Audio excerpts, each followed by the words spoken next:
Hi, and welcome to the second episode of Beyond the Billable Hour. My name is Laura, and I'm a lawyer in the Dispute and Resolution team at FCW Lawyers. My name is Flora, and I'm a lawyer in the Commercial and Property team. And I'm Tom, and I'm a graduate lawyer about to be admitted, and I work in the Workplace Relations team at FCW. Awesome. Thanks, Flora and Tom. Okay, so this topic we'll be talking about personal brand and social media. Let's start with the very first question. All right. Is building a personal brand important for lawyers? Extremely important. Yeah, I'd say it's extremely important because ultimately that's how you develop your client network as well as your professional network with other lawyers. For me personally, it's kind of a hard thing because I'm not someone who's really active on social media in general. So it's been hard for me to sort of realize the importance of social media and building a personal brand, but yeah, I think it's definitely crucially important. 100%. As much a part of the job as anything, really. Yeah, I agree. What about you, Flora? What do you think? Yeah, networking is a huge part of the job, especially, as juniors now, you do a lot of the behind the scenes work, whereas as you start to progress in your career, you will be going out doing more networking, and that is, expected as you start to progress and, bringing work into the firm, and that's through networking and building your personal brand. Your clients will talk about you to other clients, word of mouth, like that. Yeah, no, 100%. I agree. And to add on with what you said, Flora, with building a personal brand, you have to start off with networking. Join different, groups. There's a lot of law societies out there that you can, join and become part of. And a lot of the times they'll have a lot of events happening and, make sure to attend those events because it's really important to make those connections and networks because you never really know. Fun most of the time. And they're fun. Yeah, they are fun. We went to a fun one. Yeah. I don't think it was a client, but it was a lot of young... PKF. Yes, PKF event. Yeah, a lot of young... young network event. Young that network event, and it was actually really fun and yeah, they're a lot of fun. motivating to be around. We're actually going to one. People who are... We're going tonight. We're going to one tonight. So Tasting night. yes, so it's going to be a lot of fun. On a Wednesday. Yeah, on a Wednesday. Great invite. Yeah. Better work tomorrow. But I would say, in my first year, you sort of have the luxury of just being given work and just being spoon-fed work, whereas eventually you're going to have to go out and find it for yourself. So, yeah, I think if you can start early and build somewhat of a network, yeah, the earlier it's the going better. to be indispensable. Yeah, 100%. Sure. Should we move to the next question? Yes. Slippery little things. How do you change from personal social media focus to a work career focus? Can you do both? Flora, what are your thoughts? Some people can do both. I personally prefer some separation.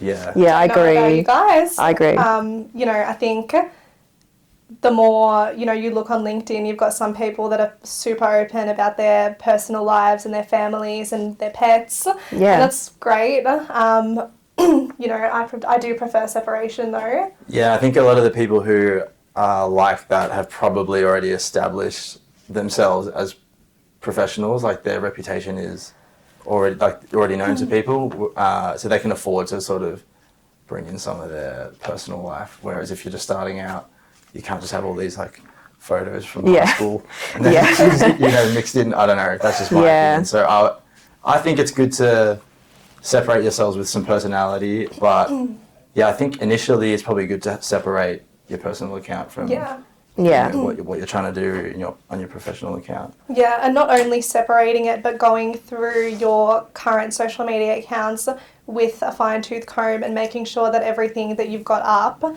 is something that you still want to have up, that you wouldn't mind clients seeing, that you wouldn't mind your employer or potential employer or colleagues seeing. Or just private settings. Yeah. Are you saying that's not enough? Keep your accounts on private. Might not be. You don't know. One might slip the cracks. You'd be surprised, but employers, sometimes they check, especially when they're recruiting people. They do check. HR will check your profiles. They'll look you up. Yeah. So, make sure that you're posting reasonably if your account's on public or otherwise. If you're more private, lock it down. I am, lock it down. That's right. So we're saying probably can't do both. Yeah, I and agree. Probably good to start with a little bit of. Also, another thing on that, I'd recommend avoiding highly political topics and conversations on social media. You know, you can talk about those things with your family, friends.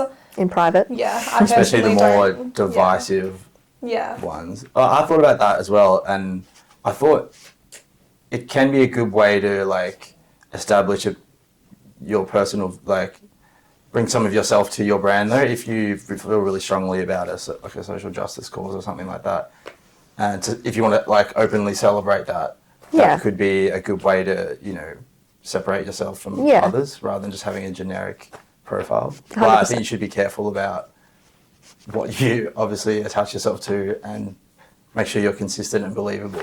Yeah, exactly. But yeah. All right. All right, let's move on to the next question. Next question. Okay. What social media should you be on? Well, I think you can be on absolutely anything that you want to be on. Yeah, It's no limit. there's no limit. Yeah. There's so many platforms out there. The obvious one is LinkedIn for workers. Yeah, Professional LinkedIn people. definitely on a career perspective. It's a good way to start out. Yeah.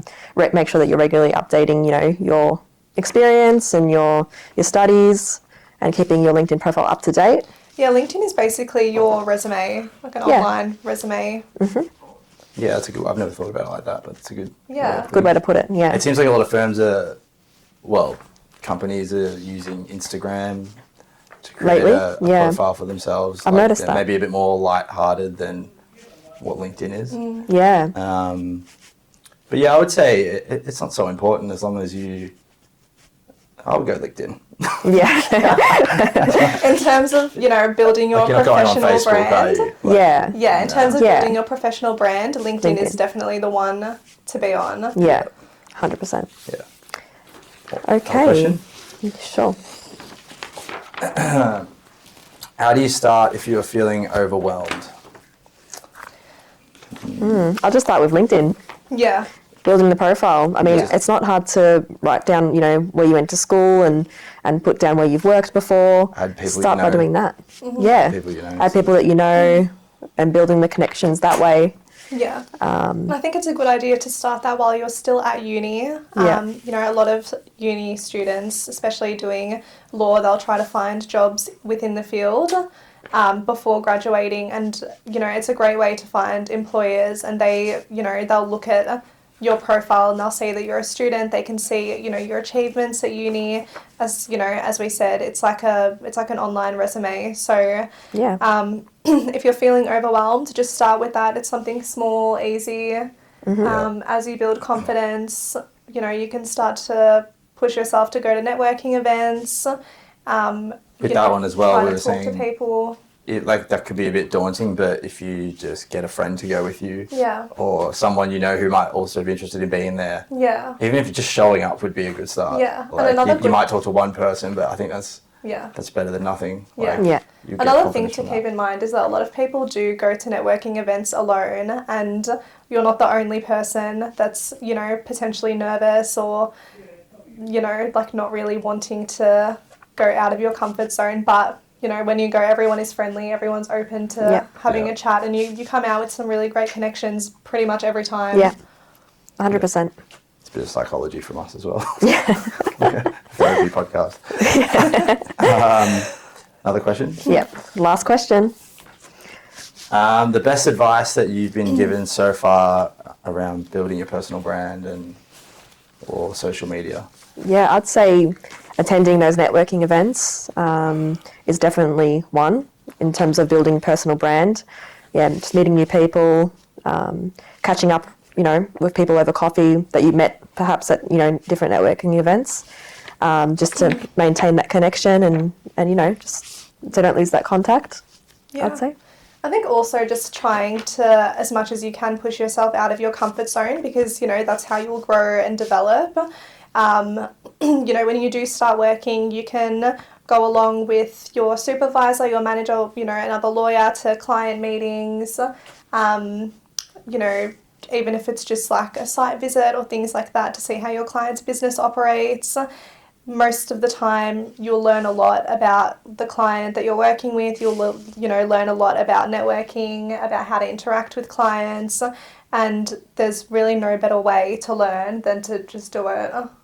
Yeah, that's a great point. For me, I've been told by like quite senior, successful people, not actually lawyers, but who didn't really consider networking to be that important, and they just wanted to go to work, do their job, and just focus on that. And they always were like, resented that part of the job. But and then, later on they sort of suffered from not having done it when they wanted to try and move jobs or find just suffering from not having a solid professional network. So Yeah. for me, that was like quite instructive. Like if this person considers it important, who's got far more established in their field than I am, that it's going to be crucially important for someone like me who's just starting out. So if it's good enough for them, it's good enough for me. So like, I think even if I'm feeling resentful of it, I just, you just got to do it. Like it's part of the job. That's right. So I think that's probably the best advice I've had. Perfect. That concludes the episode. Yeah, so thank you for watching, and we'll see you next time.